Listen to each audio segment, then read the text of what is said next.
छावणीत घुसून आणि निधड्या छातीने माई ठोकेगा नाही साला म्हणणारा छत्रपती संभाजी राजा तुमचा आमचा आदर्श असला पाहिजे।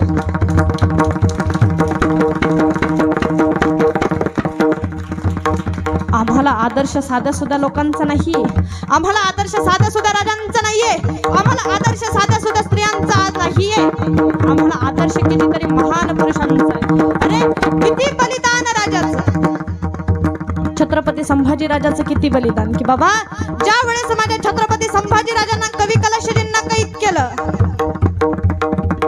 औरंगजेबाने ज्या वेळेस कैद केलं त्यावेळेस औरंगजेबाने सांगितलं की बाबा कैद करते वेळेस आजपर्यंत ढोल ताशे वाजले असतील, नगारे वाजवा, आजपर्यंत राजेशाहीचा मुकुट डोक्यावरती घालून मिरवला असेल, विदुषकी टोपी घाला। सांगितलं राजाला नेलं जात होतं, औरंगजेब सांगायचा रे कळू द्या अखंड जगाला, आलमगीर औरंगजेब बादशाहने छत्रपती संभाजी राजा कैद केला आणि त्यावेळेस तो औरंगजेब सांगायला लागला की कळू द्या जगाला, नेलं माझ्या राजाला। राजाला नेत असताना कैद झालं, कवी कलशजींना छत्रपती संभाजी महाराजांना कैद केलं त्यावेळेस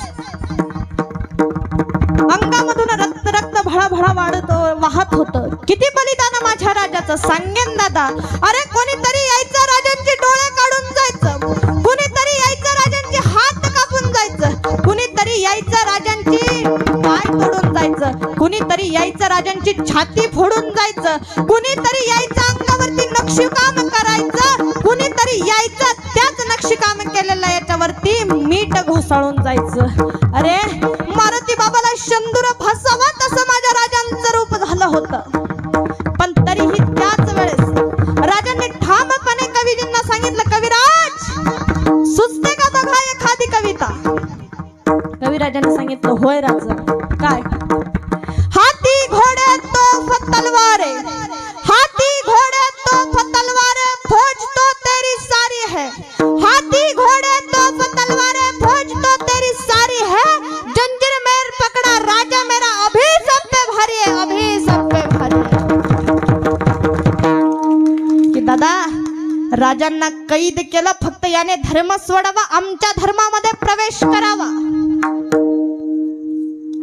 सगळ्यांची इच्छा होती की याने आमच्या धर्मामध्ये प्रवेश करावा।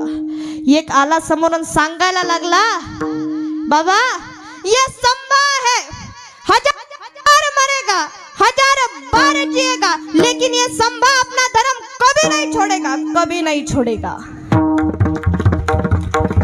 ती धर्मनिष्ठता आज तुमच्या आमच्यामध्ये असावी।